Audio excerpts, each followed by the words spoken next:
oli muvubuka muto oba mukyala muto otuuse mu mbeera egamba nti neesobola ovudde mu bazadde bo otuuse mu mbeera egamba nti nange njagala okunoonya obugagga kiki osobola okukola wammanga njagala ompulirize bulungi nnyo okusookera ddala sooka wekkiririzeemu ng'omuntu ogambe nze am a person of full age nkuze I have competent understanding ntegeera siri mulalu and am a person of sound mind buli kyenkola nkiraba ogambe ndi mulamu ate ndi muvubuka muto oba ndi mukyala muto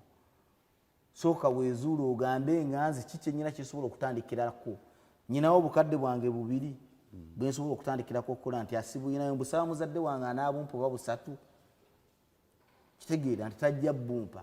ogambe kati nkoze ntya okunoonya kapito woba tolina zitandika oba oyina ezitandika lowooleza mwezi ezitandika entonotono z'oyina okulaba zikola ki kapito ya determining omulimu gw'okola si ggwe abeera mu presumption n'ogamba nze njagala kukola mulimu bwe guti ensobi abaana bagikola nnyo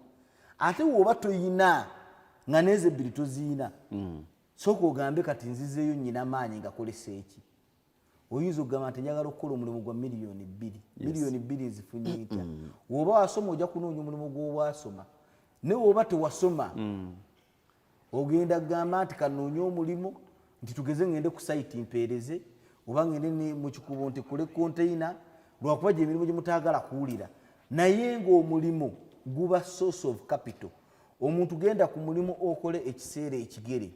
ogambe nti wempeza miliyoni 5 ngenda guvaamu ntandikoko tosobola kubeera mu mulimu ng'onoonya bugagga omubeera mutukolera muba mwongera ku bugagga bwaffe si bwammwe